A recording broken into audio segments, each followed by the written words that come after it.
Students, आज हम class 4th की हिंदी सुगम व्याकरण के पाठ 12 का अध्ययन करेंगे, जिसका नाम है विराम चिन्ह यानी पंचुएशन।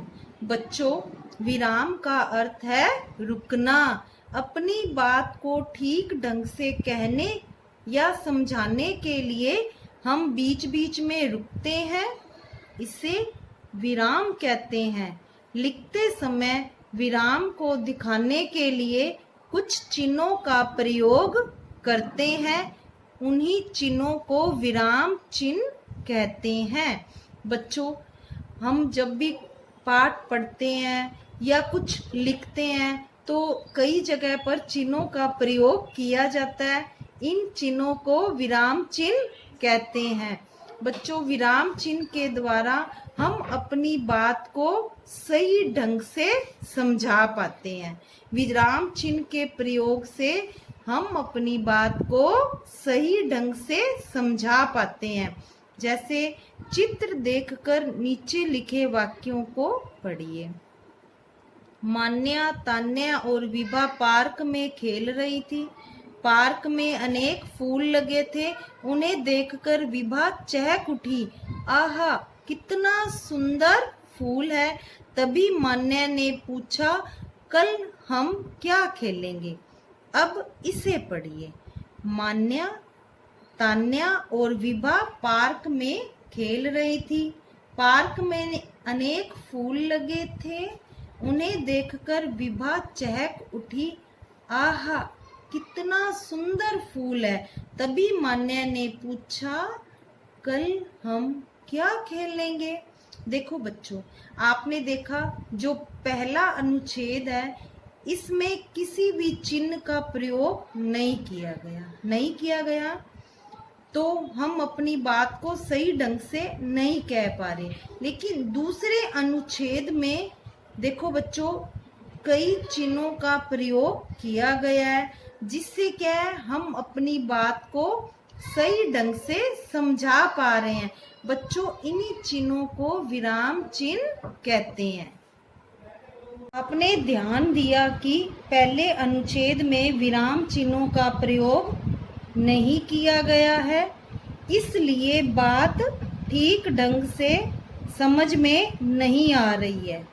दूसरे अनुच्छेद में विराम चिन्हों का प्रयोग करने से बात ठीक ढंग से समझ में आ रही है।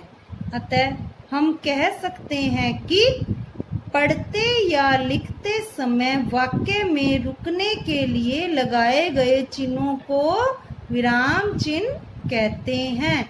विराम चिन्ह किसे कहते हैं बच्चों? पढ़ते या लिखते समय वाक्य में रुकने के लिए लगाए गए चिन्हों को विराम चिन्ह कहते हैं।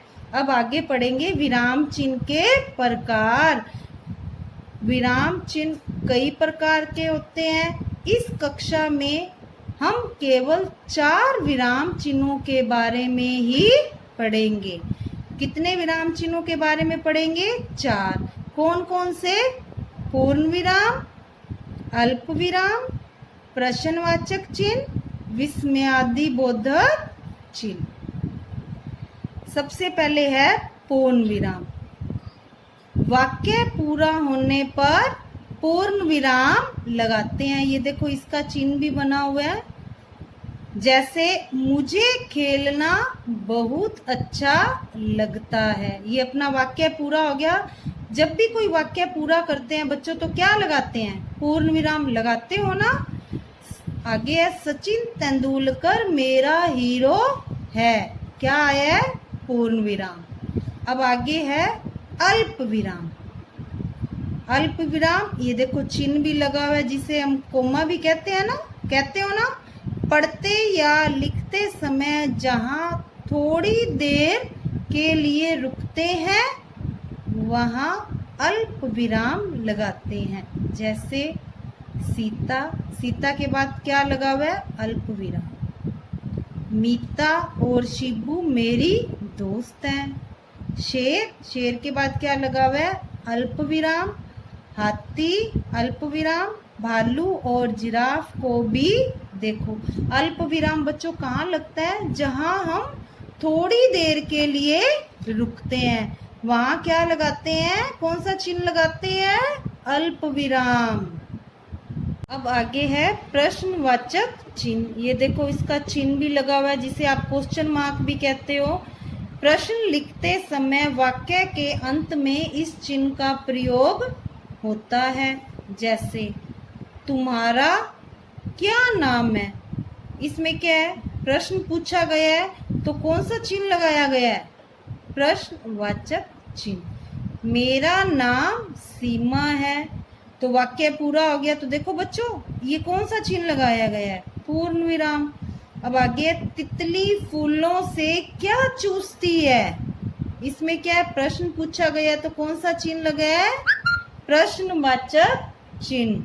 आगे तितली फूलों से रस चूसती है, पूर्ण विराम। अब है विस्मय बोधक चिन्ह। ये देखो चिन्ह भी लगा हुआ है, विस्मय बोधक चिन्ह घृणा, शोक, हर्ष और आश्चर्य का भाव दर्शाने वाले वाक्यों में इस चिन्ह का प्रयोग होता है। कौन कौन से वाक्यों में, घृणा, शोक, शोक यानी दुख, हर्ष का अर्थ होता है खुशी, और आश्चर्य का भाव दर्शाने वाले वाक्यों में इस चिन्ह का प्रयोग होता है। जैसे आहा, आहा के बाद देखो कौन सा चिन्ह लगे, विस्मय बोधक चिन्ह। आहा कितना सुंदर फूल है। अब देखो शाबाश, शाबाश के बाद कौन सा चिन्ह लगा हुआ है, विस्मय बोधक चिन्ह, तुमने तो कमाल कर दिया। ऐसे ही बच्चों कौन कौन से भाव दर्शाने के लिए विस्मय बोधक चिन्ह लगाते हैं, घृणा, शोक, हर्ष और आश्चर्य का भाव। देखो बच्चों आप अपने आप भी वाक्य बना सकते हो ऐसा कोई भाव दर्शाने के लिए। जैसे हाय, हाय के बाद कौन सा आएगा, विस्मय बोधक चिन्ह, कितना बड़ा सांप है। बना सकते हो ना ऐसे वाक्य जिसमें कौन कौन से भाव दर्शाने वाले हो, घृणा, शोक, हर्ष और आश्चर्य का भाव दर्शाने वाले वाक्यों में कौन सा चिन्ह लगाया जाता है, विस्मय बोधक चिन्ह। वाक्य अंत हो पूर्ण विराम, जरा रुको तो अल्प विराम। वाक्य जब पूरा हो जाए तो कौन सा चिन्ह, पूर्ण विराम, और जरा रुको तो अल्प विराम। थोड़ा सा रुकना हो तो कहाँ क्या लगता है, अल्प विराम। कुछ पूछो तो प्रश्न चिन्ह। जब हम किसी से कुछ पूछते हैं तो कौन सा चिन्ह लगता है, प्रश्नवाचक चिन्ह। आश्चर्य दर्शाए विस्मय चिन्ह।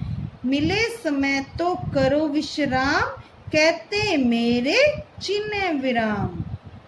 आओ पाठ दोहराए। बच्चों इस पाठ में जो हमने पढ़ा है उसे फिर से दोहराते हैं। रुकने का भाव बताने के लिए विराम चिन्ह लगाए जाते हैं। कौन सा, रुकने का भाव बताने के लिए विराम चिन्ह लगाए जाते हैं। विराम चिन्ह प्रयोग करने से भाषा को समझने में आसानी हो जाती होती है ना बच्चों, कि विराम चिन्ह लगाने से क्या होता है, हम अपनी बात को सही ढंग से समझा पाते हैं। विराम चिन्ह के प्रकार, पूर्ण विराम, अल्प विराम, प्रश्नवाचक, विस्मय बोधक आदि। कौन कौन से होते हैं, पूर्ण विराम, अल्प विराम, प्रश्नवाचक और विस्मय बोधक आदि। अब आगे है मौखिक। थोड़ी देर रुकने पर कौन सा विराम चिन्ह लगाते हैं, कौन सा लगाते हैं, जहां थोड़ी देर रुकना हो कौन सा लगाते हैं, अल्प विराम। वाक्य के समाप्त होने पर आप कौन सा विराम चिन्ह लगाते हैं, कौन सा लगाते हैं जब वाक्य समाप्त होता है, कौन सा लगाते हैं, पूर्ण विराम।